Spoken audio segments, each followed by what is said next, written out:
جیسے ہواؤں میں اڑ رہے ہوں، پانیوں میں تیر رہے ہوں۔ شاید یہی زندگی کی انتہا ہے۔ دولت، طاقت اور اقتدار کے سیاحت کی زندگی کئی گنا ہو جاتی ہے، 10 گنا، 100 گنا۔ کیسا لگ رہا ہے؟ میری مراد ہے یہ رقص کا یہ انداز۔ پروفیسر کے ٹوکنے سے مجھے اپنی محویت پر ندامت ہوئی۔ رشک آ رہا ہے، میں نے نکیلی آواز میں کہا اور خود کو روک لیا۔ دل میں آیا تھا کہوں کہ حسد بھی کم نہیں ہو رہا۔ ہندوستانی رقص اور موسیقی مغرب سے بالکل مختلف ہے۔ یہاں تو ایسا رقص نہیں ہوتا۔ یہ بے اختیاری تو سرخوشی اور سرشاری میں ممکن ہے۔ یہاں تو سرشاری ہی ان کا ہو گئی ہے۔ مگر ہندوستانی رقص اور موسیقی تو منتہائے کمال پر ہیں۔ کہتے ہیں یہ تو ایک باقاعدہ علم، بڑا وسیع اور منضبط علم ہے۔ یہ تو ایک کارنامہ ہے، ایک اعجاز۔ ماضی کا کارنامہ، داستان پرینہ۔ ہندوستان صرف ماضی تو نہیں ہے۔ کبھی مجھے بڑی حیرت ہوتی ہے، ماضی کی عظمت، آثار قدیمہ ہی کا چرچا کیوں؟ ہمارے حال کا کوئی ذکر کیوں نہیں ہوتا؟ کیا ہم محض ماضی ہیں؟ ہندوستان کو کوئی حال نہیں ہے؟ پروفیسر کی پیشانی تنگ ہو گئی، اس کی آنکھیں جلنے بجھنے لگیں۔ ہندوستان کا ماضی نہایت عظیم ہے۔ ماضی ہی ہے نا، ماضی مٹی ہوتا ہے۔ ماضی کی عظمت کا وہ سلسلہ حال تک کیوں جاری نہ رہا؟ میں سمجھتا ہوں۔ بہرحال اب ہندوستان ایک بڑے مستقبل کی طرف گامزن ہے۔ شکر ہے آپ نے پہلی بار ایک بزرگ کا طور اختیار کیا۔ مجھے بھی آپ سعادت مندی میں کم نہیں پائیں گے۔ پروفیسر شش و پنج کی کیفیت سے دوچار ہوا، پھر چھپٹنے کے انداز میں اس نے میرے ہاتھ اپنے ہاتھوں میں جکڑ لیے۔ اس کی گرفت سے اس کے احساسات کا اندازہ ہوتا تھا۔ اپنا اتنا اسیر مت کیجیے مجھے، آگے مشکل ہو جائے گی۔ وہ ڈوبی ہوئی آواز میں بے ربطی سے بولا اور کہنے لگا، اس عمر میں کیسی پختگی ہے اور تپش اور کاٹ۔ پروفیسر کی پل پل رنگ بدلتی حالت سے جمرو اور زورا بھی حیران ہوئے۔ اب معاف کیجیے، یہ گمان بڑا قبل از وقت ہے۔ میرے لہجے میں کسی قدر ناتوانی آئی۔ میں تو پہلا آدمی ہوں۔ آگے آپ کو جانے کتنے میرے ہم صورتوں سے واسطہ پڑے۔ کتار میں آپ پہلے آدمی نہیں ہیں۔ انگلستان میں متعدد ہندوستانیوں سے واسطہ پڑ چکا ہے، وہ سبھی آپ سے مختلف تھے۔ اب آپ سے مل کے سوچتا ہوں، کیا انگلستان میں اور قسم کے ہندوستانی جاتے ہیں؟ ہم ہی میں سے جاتے ہیں، 2 ہاتھ 2 پاؤں کے۔ لیکن آپ کی سرزمین پر قدم رکھتے ہی ان پر آپ کی بلند و بالا عمارتوں، نو بانو اشیاء سے بھرے بازاروں، کرشمت ساز مشینوں، تیو ہیکل دانش گاہوں، کتب خانوں، عجائب گھروں، آپ کی سطوت و جلالت کی خیبت طاری، آپ کی سطوت و جلالت کی خیبت طاری ہو جانی چاہیے۔ وہ کیا زبان کھول سکتے ہیں؟ فرق بھی کچھ کم نہیں ہے، 300 سال 400 سال بعد کا۔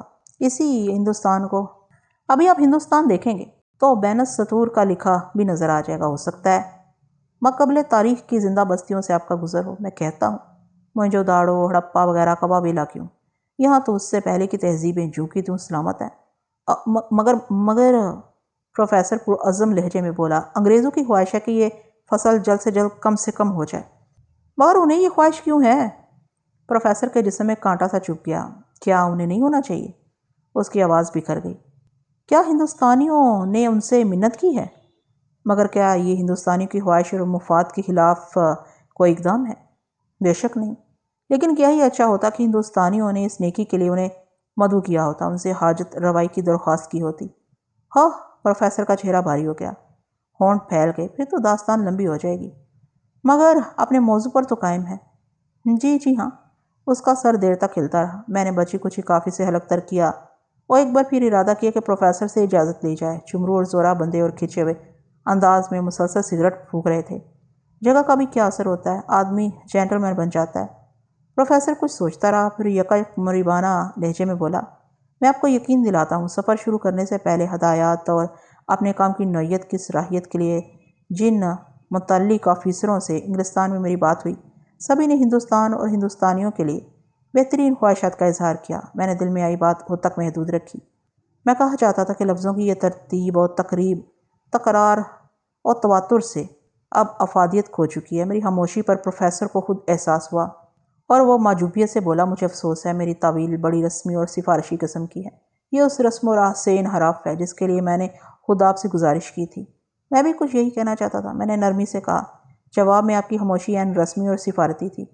پروفیسر کنکھیوں سے مجھے گھورتا ہوا چٹکتی آواز میں بولا، یقیناً آپ کی ذمہ داریوں میں شکشوئی، وکالت اور تبلیغ کے امور شامل نہیں ہوں گے۔ یقیناً نہیں، بالکل نہیں۔ پروفیسر نے شد و مت سے تردید کی۔ میں بھی وضاحت کروں، میرا مقصود بھی جواب طلبی نہیں ہے۔ اپنے علم و قیاس کے مطابق مبہم موہوم جواب مجھے معلوم ہے۔ میرا مقصد ہے کہ سوال آپ کے پیش نگاہ رہیں۔ بے شک، پروفیسر پھر منتشر ہونے لگا۔ کیا آپ کچھ کہنا چاہتے ہیں؟ ایسا کچھ نہیں، میں نے اٹکتی زبان سے کہا، بس ظاہر بچوں کی سی بات ہے، بس یوں ہی دماغ بھٹکتا رہتا ہے، ریت سی اڑتی رہتی ہے سر میں، کبھی خیال آتا ہے ہندوستان میں انگریزوں کے قیام کا اصل میں مقصد کیا ہے۔ پروفیسر کا جسم تن گیا، وہ کسی مقبول جواب کے لیے لفظ ڈھونڈ رہا تھا کہ میں نے اسے زحمت نہیں دی اور کہا کہ کیا انگریز ہندوستان کو انگلستان بنانے کے خواہاں ہیں؟ یہاں کی نرم و گرم آب و ہوا اس قدر مرغوب خاطر ہو گئی ہے کہ رفتہ رفتہ انگلستان کی ساری آبادی ہندوستان منتقل کر دینے کا عزم ہے، یا پھر ہندوستان کی اکثریت کو اقلیت میں بدل دینے کا کوئی خواب شرمندہ تعبیر کر دینے کی آرزو ہے؟ نہیں نہیں، پروفیسر نے بے قراری سے کہا، یہ ستم ظریفی انگریزوں سے ممکن نہیں۔ ظاہر ہے، میں نے باوجلت کہا، یہ ممکن نہیں ہے، پھر یہاں ان کے طول اقتدار کا کیا جواز ہے؟ یہ جواز کہ ہندوستان تو سونے کی کان ہے، یہاں زر و جواہر کے انبار ہیں، زمینیں لالا زار، شجر ثمر بار ہیں، ہر شخص خوشحال عطل و سقم خواب میں ملبوس ہے اور ہنسی لی پھرتا ہے۔ فاتحین کو یہ حق حاصل ہے کہ مفتوحوں سے یہ ناز و نخوت، یہ جاہ و حشمت چھینتے رہیں۔ یہ تو فاتحین کی ایک پرانی رسم ہے، اور واقعی یہی کچھ ہے تو انگریزوں کو ہندوستان میں اپنی قبولیت و مقبولیت کی توقع کیوں کر ہے؟ مفتوحین کا بھی پھر کوئی طور ہوتا ہے، کسی اچھی گھڑی، کسی اچھے ہدف کی فکر میں سرگردہ رہنا اور مناسب موقع ملنے پر غاصب سے کوئی رعایت نہ کرنا۔ پروفیسر پر سکوت طاری رہا، میرے چہرے پر اس کی نگاہیں کھبی ہوئی تھیں۔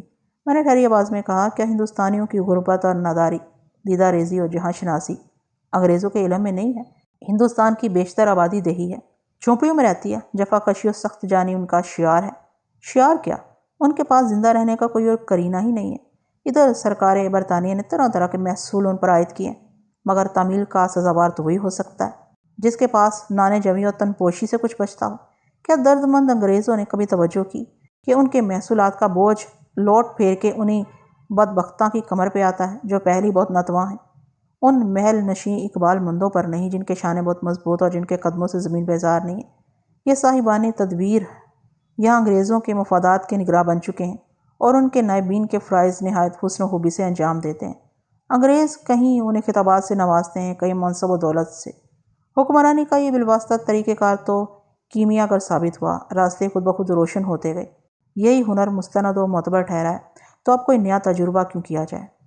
میں سمجھا نہیں، پروفیسر اضطراری لہجے میں بولا، یہ بالواسطہ حکمرانی سے آپ کی کیا مراد ہے؟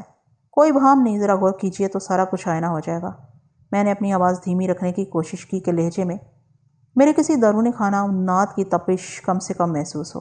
یہ قابو یافتگی ایک مشکل کام ہے، اس کے لیے آدمی کو پتھر کا ہونا چاہیے یا لوہے کا۔ میں نے کہا، پروفیسر صاحب، میں سمجھتا ہوں یہ نکتہ انگریزوں کو بہت پہلے معلوم ہو گیا تھا کہ ہندوستان کے ہنرمند کاشتکار مزدور اور آخری درجے کی زندگی گزارتے ہیں اور عملاً اپنے اپنے علاقوں کے راجے مہاراجوں، نوابوں، سرداروں، جاگیرداروں اور زمینداروں کے نرغے میں ہیں۔ چنانچہ یہی قرین عقل تھا کہ وہ انہی ذی حشم عالی مقام لوگوں پر توجہ مرکوز رکھیں، کہیں انہیں نوازشوں سے زیر بار کیا جائے، کہیں قوت و قدرت سے اسیر کیا جائے۔ ان مقتدر امیروں کی تعداد ہندوستان کے حقیر غریبوں کے مقابلے میں نہ ہونے کے برابر تھی، اور ہے۔ دولت مند ویسے بھی خزاں سے بہت ہراساں رہتا ہے، زندگی بھر وہ پشتے مضبوط کرتا رہتا ہے کہ آندیاں اس کی دہلیز نہ چھو سکے۔ کہتے ہیں جتنی دولت اتنی مضبوطی، پائیداری، اتنا ہی خوف۔ انگریزوں نے انہی ہوش مندوں کو شیشے میں اتارا اور فرزندان دل پذیر دولت انگلیشیا کے خطاب سے نوازا۔ جن چند ایک سے ہوا کا رخ نہ پہچانے کی نادانی ہوئی، انہیں کہیں امان نہ ملی۔ طاقت سے بڑا طاقت کا دبدبہ ہوتا ہے، جہاں ضرورت پڑی وہاں طاقت کا اظہار کرنے میں کوئی کوتاہی نہیں کی گئی۔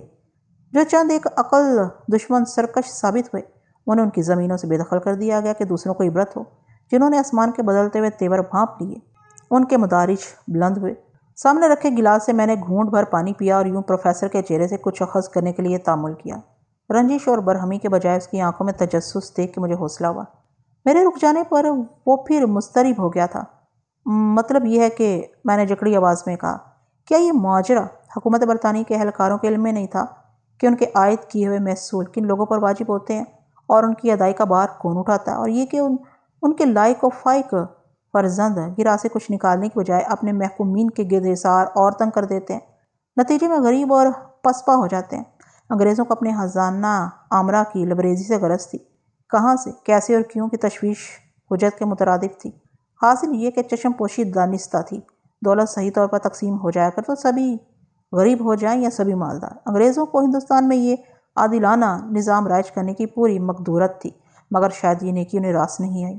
گندی کے رؤسا عمرہ تک رسائی یا ان کی گرفت میں ایسی رکاوٹ پیش نہیں آتی تھی جیسی تنگ و تاریک متغین اور مردم زار گلیوں سے گزر کے امبو تک پہنچنے میں ممکن تھی۔ یوں دیکھا جائے تو انگریز ہندوستان کے عوام کے حاکم کی بجائے یہاں کے حواس کے حاکم رہے ہیں۔ درمیان کے یہ لوگ دلالی کے لیے آسانی سے دستیاب تھے۔ کھلی چھوٹ، درگزری اور پست پناہی اس خدمت کا صلہ طے پائی۔ اصل میں دونوں ہی کو ایک دوسرے کی ضرورت تھی، نیت ایک، مقاصد ایک۔ انگلستان کے آئین کی طرح افہام و تفہیم کا غیر تحریری معاہدہ دونوں کے درمیان ایک زمانے سے عمل پذیر ہے۔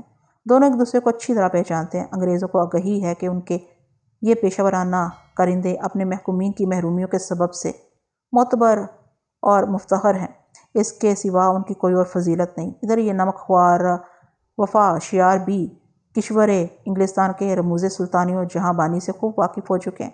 انہیں اندازہ کہ ہندوستان میں برطانوی حکومت کے لیے ان کی حیثیت ستون کی ہے، آڑ کسی ہے، اور وہ تو تاج برطانیہ کا ایک جزو لازم ہے۔ ان کے وسیلے کی سمندر پار کے آقاؤں کو عادت پڑ چکی ہے۔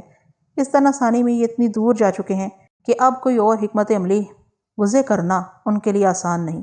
اتنے عرصے میں ایک مروت بھی آنکھ میں گھر کر لیتی ہے۔ ویسے بھی گورے سگ پروری میں ہنسے ماہر ہوتے ہیں، اور یہ ہندوستانی تو گراتے بھی نہیں۔ اپنے لہجے کی کھسیاہٹ خود مجھے کو بری لگی۔ یہ کوئی اچھی بات نہیں تھی۔ پروفیسر کٹہرے میں نہیں کھڑا تھا، میں کوئی مدعی نہیں تھا۔ سامنے کے دائرے میں لوگ ابھی تک بہم پیوست مست و بے خود سازوں کے اشاروں پر رقصاں تھے۔ یہ خوشگوار وقت اور سحر افریں جگہ ان مباحثت کے لیے یکسر نہ موضوع اور یہ سنجیدگی سراسر بے ذوقی تھی۔ غالباً یہی بہتر تھا کہ اپنی بات مکمل کر کے میں خاموش ہو جاؤں۔ وہ کیسے لوگ ہوتے ہیں جن کا سینہ، جن کا خون ان کے اظہار رائے لب و لہجے میں شامل نہیں ہو پاتا۔ پہلے مجھے اس نظم و ضبط کی مشق کرنی چاہیے تھی، مگر وہی ہوا۔ میرے توقف پر پروفیسر پریشان سا ہونے لگا۔ اس سے پہلے کہ وہ مجھے ٹوکتا، میں نے نسبتاً بے اتنائی سے کہا، سنتے ہیں، وقت یکساں رفتار سے نہیں چلتا، وقت کے تیور کچھ بدلے بدلے سے نظر آتے ہیں۔ میرا خیال ہے یہ سلسلہ تا دیر جوں کا تو قائم نہیں رہ سکتا۔ یہ خواہش کی بات نہیں، وقت کی کرنیں محسوس کی جا سکتی ہیں۔ کسی انتہا پر تو ہندوستان کے پسماندگاں کا رد عمل بھی فطری ہو سکتا ہے۔ انسانوں کے یہ غول ہزار جانوروں کی زندگی بسر کرتے ہوں، جانور تو نہیں ہیں۔ انگریزوں کو بھی شاید تہے آپ کسی تلاطم کا احساس ہو چکا ہے۔ آپ کی آمد کی وجہ بھی جیسا کہ آپ نے خود بتایا کچھ اسی سبب سے ہے، اور یقیناً یہی ہے، یہی کچھ ہے۔ پروفیسر نے اٹھی ہوئی آواز میں تائید کی اور کہنے لگا، لیکن صورتحال پہلے جیسی قطعاً نہیں ہے۔ انگریزوں نے ہندوستان میں ریل کا وسیع نظام پھیلایا ہے، بجلی، کارخانے، سڑکیں وغیرہ۔ ان کے فائدے انگریزوں کے منظور نظر مرغوب خاطر لوگوں، نواب، راجوں، مہاراجوں ہی کو حاصل نہیں ہوتے۔ کیا یہ حرکت پذیری مجموعی طور پر ہندوستانی معاشرے پر اثر انداز نہ ہوگی؟ یہ دوئی بھی خوب ہے۔ میرے ہونٹ پھیل گئے۔ میں نے زہر ہنس سے کہا، کوئی انکار نہیں کہ ہندوستان میں شہری معاشرے فروغ پا رہے ہیں۔ بڑے بڑے کارخانوں کا قیام، نئی سڑکیں، بہترین رہن سہن کی بستیاں، ریلوں کا جال، ملکوں کے ذریعے پانی، ڈاک اور تار کا جدید طریقہ، بڑے شہروں میں آمد و رفت کے لیے لاریوں، ٹراموں، موٹر گاڑیوں کا رواج، جدید طرز کے شفا خانے، نئی تعلیم کے اسکول، کالج اور یونیورسٹیاں، یہ سب کچھ ہوتا دکھائی دے رہا ہے، مگر ساتھ میں کچھ اور اقدام بھی تو ضروری ہیں۔ کیا ان لوگوں کی سرپرستی سے انگریزوں نے ہاتھ اٹھا لیا جو ہندوستان کے عام آدمی کی شکستگی کا بنیادی سبب ہے؟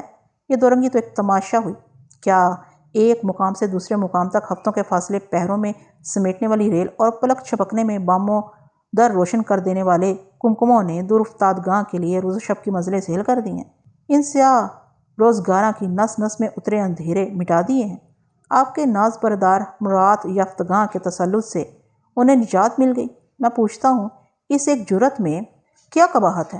آدھی دنیا پر قائم سلطنت برطانیہ عظمیٰ اپنے کاسا لیسوں کے غلبہ اثر کے آگے لاچار ہے کیا؟ ضرور کوئی اور بھید ہے۔ ابھی میں اس باب میں وثوق سے کچھ نہیں کہہ سکتا، پروفیسر نے پسمردگی سے کہا۔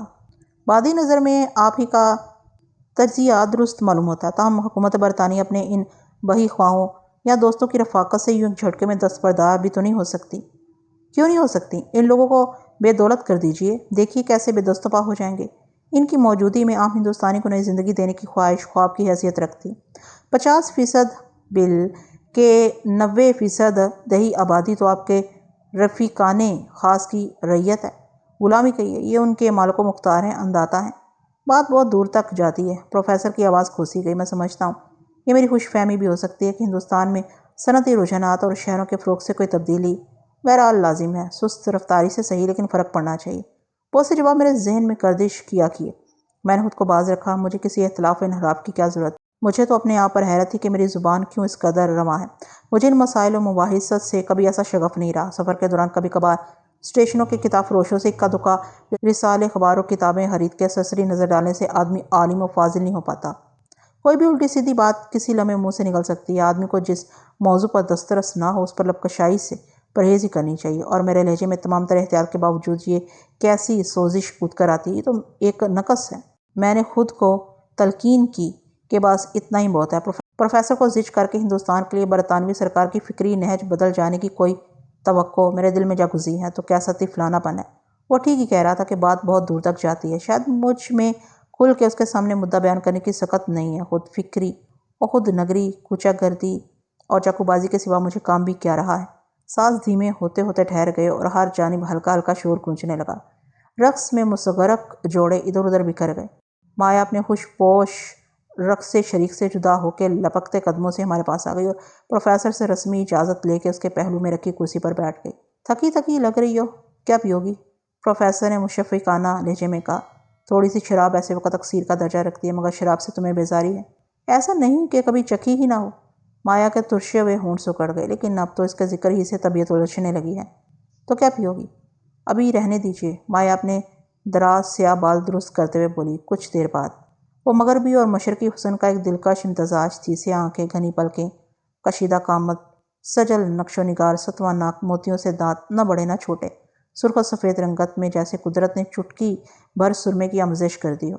الغرض سانچے میں ڈھلا سراپا۔ جانے کیوں مجھے ڈاکٹر رائے کی بیٹی بینا یاد آ رہی تھی۔ دونوں میں ایسی مماثلت نہیں تھی، مگر حسن و جمال کی کوئی ایک معیاری مثال نہیں ہوتی اور کسی کو کسی پر فوقیت نہیں دی جا سکتی، دینی بھی نہیں چاہیے۔ باطنی خوبیاں بھی تو حسن کا ایک حصہ ہوتی ہیں۔ مایا کے بارے میں مجھے کیا معلوم تھا؟ بینا ایک ہم صفت لڑکی تھی، پروفیسر نے سچ کہا تھا۔ مایا کی آنکھوں سے ذہانت چھلک رہی تھی۔ رفتار، گفتار، نشست برخاست سے شائستگی اور نفاست عیاں تھی۔ اعلیٰ قسم کا سیاہ مغربی لباس پہنے ہوئی تھی۔ میں پھر مخل ہوئی۔ آپ کیسی یہاں دلچسپ باتیں کر رہے تھے کہ گرد و پیش کا کچھ ہوش ہی نہیں تھا۔ ہم تمہارے انگلستان اور تمہارے ہندوستان کے بارے میں بات کر رہے تھے، پروفیسر نے پرجوش لہجے میں کہا۔ میں شریک نہیں ہو سکتی؟ مایا اشتیاق سے بولی۔ کیوں نہیں؟ تم اس وقت چلی گئیں، کاش یہیں ہمارے ساتھ موجود رہتی۔ اس نوجوان کی زبان سے جیسے سارا ہندوستان کلام کر رہا تھا، جیسے ہندوستان اپنا مقدمہ پیش کرتا ہو اور انگلستان کٹہرے میں کھڑا ہو۔ مایا کے رخساروں پر شوخی پھوٹ پڑی۔ کم کم چہرے ہنستے ہوئے اس طرح گلزار ہوتے ہیں۔ برِ صغیر میں برطانوی راج پر اس کا تجزیہ کیا فکر انگیز ہے۔ کیا کہتے ہیں یہ صاحب؟ مایا خالص ہندوستانی انداز میں ٹھٹک کے بولی۔ ایک لمحے کے تذبذب کے بعد اس نے میرا نام لیا۔ بابا ارزما، کیا یہی نہ بتایا نا آپ نے؟ آپ کو بہت یاد رہا، میں نے تعجب سے کہا۔ یہ بڑی حساس اور یادداشت کی پختہ ہے، پروفیسر ستائشی نظروں سے مایا کو دیکھتے ہوئے بولا اور والہانہ اس کا ہاتھ اپنے ہاتھ میں لے لیا۔ یادداشت کی پختگی اور حساسیت آدمی کو مضطرب بھی بہت رکھتی ہے۔ کیا کرتے ہیں آپ؟ مایا نے کھنکتی آواز میں پوچھا۔ مجھے تامل ہوا، کیا بتاؤں؟ میں نے مسکرانے کی کوشش کی اور کہا، سیر و سیاحت کہہ لیجیے۔ ظاہر ہے کسی مقصد سے۔ وہ پلکیں تھرکاتے ہوئے بولی، میری مراد ہے کون سے پیشے سے وابستگی ہے؟ سچ پوچھیے تو ابھی کوئی کام شروع نہیں کیا، ابھی تو بس یوں ہی۔ میں نے اس سے کیا بتاتا؟ میں نے جھجک کے کہا، مجھے کچھ آتا بھی تو نہیں ہے۔ میرے جواب سے اس کا تجسس فزوں ہونا چاہیے تھا، لیکن اس کا تعلق پولیس سے نہیں تھا۔ اس کی تربیت ایک متمدن گھرانے اور معاشرے میں ہوئی تھی۔ شادی حس کر کے کہ مجھے خود کو افشاں کرنے میں کوئی یار ہے؟ وہ شگفتگی سے کہنے لگی، یقیناً کسی بڑے گھر سے تعلق ہوگا۔ میری ماں نے مجھے ہندوستانی رئیسوں کے قصے کہانیاں سنائی ہیں کہ وہ کوئی کام ہی نہیں کرتے، سیر و سیاحت کرتے ہیں، شکار کھیلتے ہیں، شطرنج کھیلتے ہیں، مرغ بازی، کبوتر بازی، رنگ رلیاں مناتے ہیں اور ہاں، حکم چلاتے ہیں۔ حکم چلانا بھی تو ایک کام ہے، جی میں آیا کہوں۔ اور گورے یہاں کیا کرتے ہیں؟ میں چپ رہا کہ طبع نازک پر سچ بیانی بار ہونے کا گمان ہوا۔ میں نے پوچھا، آپ پہلی بار ہندوستان آئی ہیں؟ میں ہندوستان ہی میں پیدا ہوئی تھی، 6 سال کی عمر تک یہیں رہی، پھر انگلستان چلے گی، بعد کو یہاں آنا ہی نہیں ہوا۔ کچھ یاد ہے یہ ہندوستان؟ صرف پرچھائیاں، دھندلی دھندلی سی یادیں، مایا خوابناک لہجے میں بولی۔ ماں نے بتایا تھا شمالی ہند کے ایک پہاڑی علاقے نہایت خوبصورت مقام شملہ شہر میں میری پیدائش ہوئی تھی۔ ہمارے قریبی عزیزوں کا تعلق ریاست بھوپال سے تھا، لیکن بیشتر دلی میں رہتے تھے۔ شادی کے بعد کوئی واسطہ ہی نہیں رہا ماں کا کسی سے، اس لیے کہ ماں نے سارے خاندان سے جھگڑ کے میرے باپ سے شادی کی تھی، لیکن اب مجھ میں انہیں دیکھنے کی خواہش منڈلاتی ہے۔ مایا کا باپ ہندوستان میں تعینات برطانوی فوج میں بریگیڈیئر تھا، نہایت عمدہ شخص، کم سے کم فوجی اور زیادہ زیادہ شاعرانہ خوبیوں کا حامل، کتابوں کا رسیا۔ پروفیسر نے دخل دیا، میرے اسے پرانے مراسم تھے، عرصے تک وہ مجھ سے دور ہندوستان میں رہا۔ اس نے کئی بار بلایا مگر آنا ہی نہ ہو سکا۔ ہندوستان میں اسے ایک ہندوستانی لڑکی پسند آ گئی، یہیں شادی کر لی، پھر اسے انگلستان واپس بلا لیا گیا۔ میجر جنرل کی حیثیت سے ریٹائر ہوا، ایک بیٹا ہوا، ایک بیٹی۔ یہ مایا بیٹا برطانوی شاہی فوج میں پائلٹ ہو گیا تھا، 2 سال ہوئے ہوائی حادثے میں زندہ نہ رہ سکا۔ نوجوان بیٹے کی موت کا صدمہ باپ سے برداشت نہ ہوا، وہ بھی جلد ہی چل بسا۔ اوہ، میں نے افسوس کا اظہار کیا۔ وہ سب کچھ نہ دہرائیے پروفیسر، مایا نے عرضدگی سے کہا۔ لوگ بچھڑ ہی جاتے ہیں، اچھے برے سبھی۔ ہاں، یہ میں کیا ذکر لے بیٹھا، پروفیسر شرمندگی سے بولا۔ واقعی میں بوڑھا ہو رہا ہوں۔ پھر موضوع بدلنے کے لیے وہ مجھ سے مخاطب ہو کے تیزی سے بولا، ہم کیا بات کر رہے تھے؟ آپ بھی تو کچھ کہیے، کچھ انگلستان کے بارے میں بتائیے، وہاں کے موسم، کچھ وہاں کی باتیں۔ سنا ہے آنکھیں پھٹ جاتی ہیں آپ کے کرشمے دیکھ کے۔ پروفیسر کے ہونٹوں پر مسکراہٹ کھیلنے لگی، مگر میں استفادہ کر رہا تھا۔ وہ خوش بزئی سے بولا، کچھ مجھے بھی اس کا موقع دیجیے، آپ آکسفورڈ میں استاد رہے ہیں، استفادے کی گزارش تو مجھے آپ سے کرنی چاہیے۔ اس کا بھی وقت آئے گا، وہ شوخی سے بولا۔ ہر چند مجھے شبہ ہے کہ میں آپ کے لیے کسی اضافے کا موجب ہو سکوں گا، میں نے بے سختہ کہا۔ او نہیں، بخدا نہیں، وہ بے چین ہو گیا۔ مگر کچھ غلط بھی نہیں ہے، ایسا نہیں ہے، وہ سر جھٹکنے لگا۔ اس طرح نہیں جناب، شرمندہ مت کیجیے، میں کچھ دیر پہلے آپ سے کہا تھا کہ اب تک جتنے ہندوستانیوں سے ملنے کا موقع مل سکا ان میں آپ سب سے ممتاز ہیں، یاد ہے آپ کو؟ جی، میں نے سر جھکا لیا۔ ازراہ کرم مجھے ایک طالب علم سمجھیے، وہ منکسر لہجے میں بولا۔ میں نے آپ کی ہر بات نقش کی ہے، لیکن میں نے بچھی ہوئی آواز میں کہا، یہ ایک خیال اور بے علم کی عزت افزائی ہے، اور میرے لیے یہ اعتراف طمانینت کا باعث ہے۔ پروفیسر کے لہجے میں ذرا بھی بناوٹ نہیں تھی، کہنے لگا، آپ کیسی اہم باتیں کر رہے تھے؟ وہ سلسلہ جاری رکھیے، ضرور کوئی لحاظ مانے آ گیا، شاید میری وجہ سے۔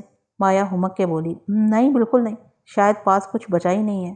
وہی گریز، پروفیسر نے بے قلی سے کہا، میں آپ کو اپنی استقامت کا یقین دلاتا ہوں، مجھے اندازہ ہو چکا ہے، اور اب درخواست بھی تو میں نے گزاری ہے، اب آپ شرمندہ کر رہے ہیں، میں تو آپ کا بہت ممنون ہوں، ایک اجنبی کو آپ نے اتنا وقت دیا، یہاں آنے کی زحمت کی۔ سچ تو یہ ہے کہ آپ کے توسط سے ہمیں اس ممنوعہ جگہ کی باریابی نصیب ہوئی، اس طرح انگلستان کی ایک جھلک دیکھ لی۔ یہ سب کچھ کیسا خوابناک ہے، موسیقی، خوشبو اور اتنے دلکش خوش منظر لوگ۔ آپ سے ملاقات نہ ہوتی تو اتنے قریب ہو کے بھی ہم اس نظارے سے محروم رہتے۔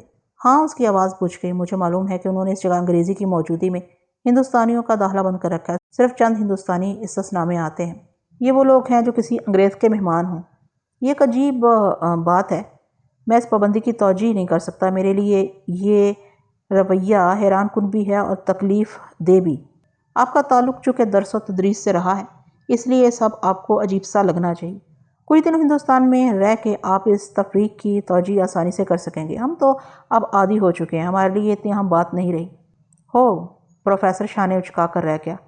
یہ تو خیر انگریزوں کی بات ہوئی، وہ بہت دور سے اپنے خاص مزاج اور رسم و رواج کے ساتھ آئے ہیں، یہاں تو آپس میں بھی بڑا بھید بھاد ہے۔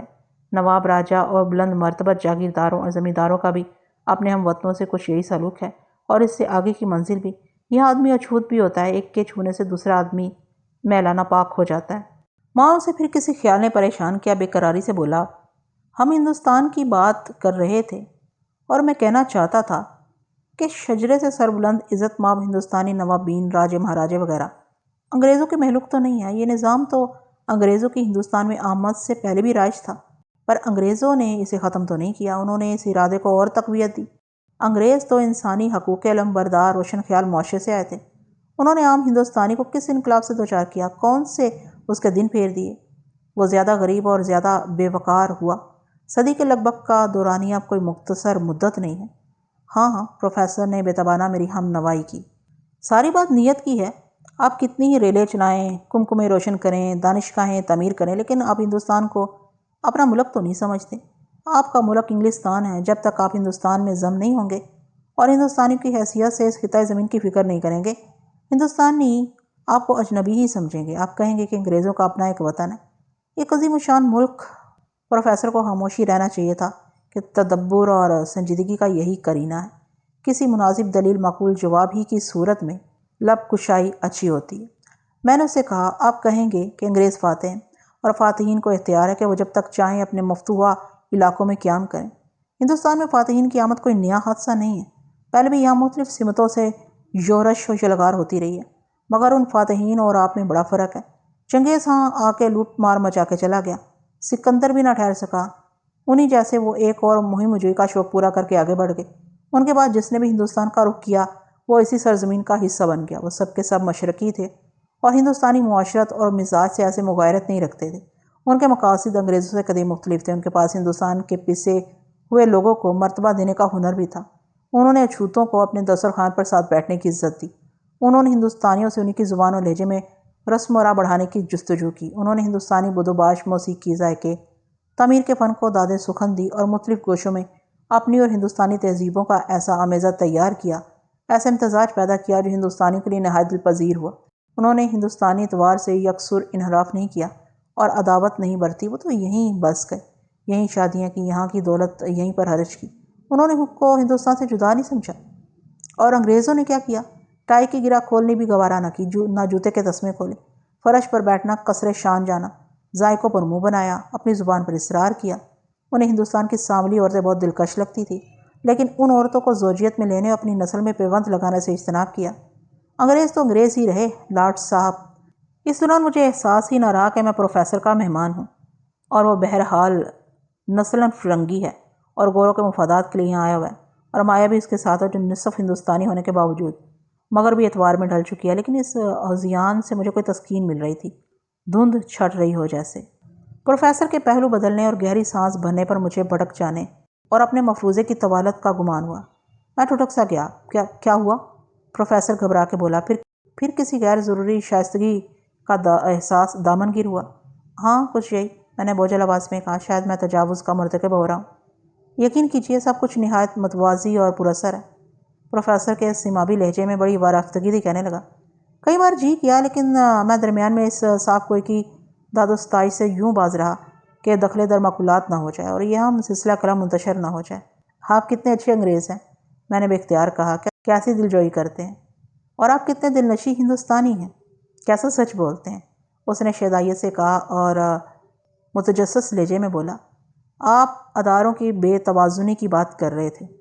آپ کے خیال میں کیا ہندوستان کا سیاسی اور سماجی نظام اداروں کے انتشار کے مرحلے میں داخل ہو چکا ہے؟ نظر کچھ یہی آ رہا ہے، میں نے کسی جھجک کے بغیر کہا۔ بے شک، پروفیسر نے فکر مندانہ لہجے میں بدریغ میری حمایت کی۔ مایا، تم کیا کہتی ہو؟ مایا اچھل سی پڑی۔ میں کیا کہوں، آپ ٹھیک کہہ رہے تھے پروفیسر۔ کیا آپ استفادہ کر رہے ہیں؟ مجھے احساس ہوتا ہے کہ رقص کے فضول مشغلے میں ایک بہترین تجزیے سے محروم رہی۔ یہ آپ کیا کہہ رہی ہیں؟ میں نے عاجزی سے کہا۔ میں وہ کیا اور کتنا جانتا ہوں۔ یہ پروفیسر صاحب کی بندہ نوازی ہے کہ وہ مجھے اور میرے ساتھیوں کو ہمارے لیے ممنوع اس گوشہ فردوس میں لے آئے، اور جانے کیوں یہاں آ کے سینے میں کب سے اتنا غبار امڑ آیا۔ یہ اجنبی اور عام شخص سڑک پر چلتے ایک راہگیر کی عزت افزائی ہے۔ میں آپ سے سچ کہوں، میں ایک بہت معمولی آدمی ہوں، میں اور میرے دونوں ساتھی۔ وہی مشرق، وہی مشرقی انکسار، پروفیسر نے تکرار کی۔ اس کے لہجے میں کوئی بناوٹ نہیں تھی۔ سنا تھا، آج سامنے ہے، آج نظارہ کر لیا۔ رفتہ رفتہ ساز پھر بیدار ہونے لگے۔ سازندوں نے اپنے اپنے ساز سنبھال لیے تھے۔ مجھے جمرو اور زورا کا خیال تھا۔ بہت دیر ہو گئی تھی۔ بظاہر ان دونوں نے کسی تقدر کا اظہار نہیں کیا تھا۔ انگریزی کیا خاک ان کی سمجھ میں آ رہی ہوگی، انہیں اکتا جانا چاہیے تھا، لیکن یہ سحر آفری ماحول ان کے لیے کسی خواب کے مانند ہوگا۔ وہ کافی کی چسکیاں لیتے، خشک میوہ ٹونگتے اور سگریٹ پھونکتے رہے۔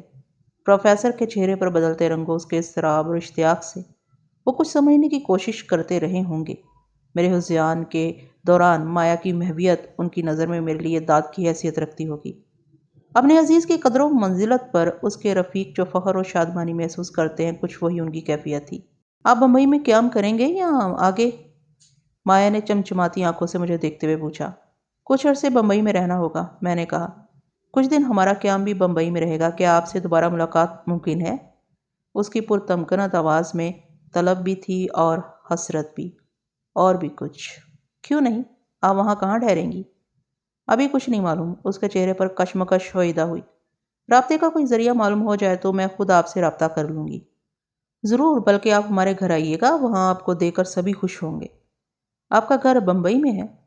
بمبئی میں بھی؟ کیا مطلب؟ اور بھی گھر ہیں دوسری جگہوں پر؟ جی ہاں۔ واقعی؟ کتنے گھر؟ وہ حیرانی سے بولی۔ 100-200 نہیں، یہ کوئی 2-3، میں نے ہنس کر کہا۔ لیکن میں کچھ وقت بمبئی میں رہوں گا، پروفیسر اچکتی آواز میں بولا۔ یاد رہے، اگر آپ کو کوئی مصروفیت مانع نہ ہو اور مناسب سمجھتے ہو تو مجھے بھی آپ کو زحمت دینی ہے۔ میری سکونت کا انتظام کسی بنگلے میں کیا گیا، نام یاد نہیں آ رہا، شاید کوئی کولابا نام کی کسی جگہ۔ ہمارے گھر سے ذرا دور ہے، مگر بڑے شہر میں فاصلے کی اہمیت رکھتے ہیں۔ اور یہ آپ کیا کہہ رہے ہیں؟ مصروفیت اور مناسبت کی بات آپ سے دوبارہ ملاقات میں لیے اعزاز ہوگی۔ میں تو کہتا ہوں آپ ہمارے ہاں ہی مہمان رہیں۔ پروفیسر نے تپاک سے ہاتھ بڑھایا، میں فوراً سمجھا نہیں، لیکن پھر میں نے اس کی تقلید کی۔ اس نے میرا ہاتھ اپنے ہاتھ میں زور سے داب لیا۔ سانس تیز ہو گئے تھے اور مختلف گوشوں میں بیٹھے جوڑے پھر وسیع فرش پر آ کے تھرکنے لگے تھے۔ آپ میرے ساتھ رقص کرنا پسند کریں گے؟ یک مایا نے تمتماتی آواز میں مجھے پیشکش کی۔ میں کہاں؟ آواز کے ساتھ میرا جسم بھی سمٹ گیا۔ مجھے بالکل نہیں آتا۔ یہ تو بہت آسان ہے۔ ہاں بہت آسان، بس ایک ذرا سی توجہ۔ پروفیسر نے مایا کی ہم نوائی کی۔